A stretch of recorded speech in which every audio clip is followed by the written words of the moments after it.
with my second to last restoration of the Orchid family characters videos. I have 2 more to do after this. I have a Girl of Minilands video because I'm expecting some Girl of Miniland dolls, but they haven't arrived yet. They're going to be a bit late apparently. Hey guys, this is Editing Rosemary here, and apparently I never filmed the video that I was talking about. Apologies if my computer screen is reflecting my glasses.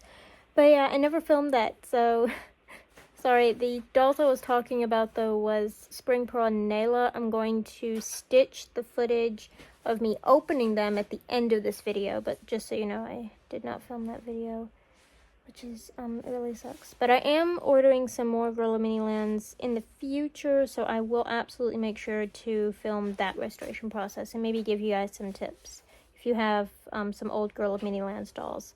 Apologies for the noise, that's my little one. He's playing with something, and I'm in my living room right now, so I'm not at my studio. So just wanted to point that out.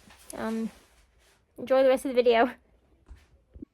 But, I just decided to go ahead and film this video, get it out of the way. So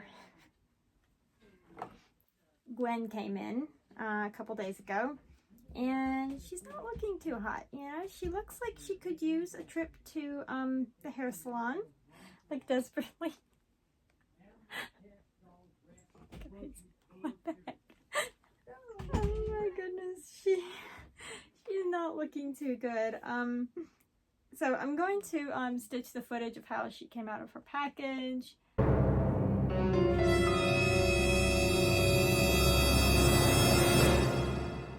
Yeah, so needless to say, she had a bit of a rough trip over. So we're gonna get her looking $1,000,000.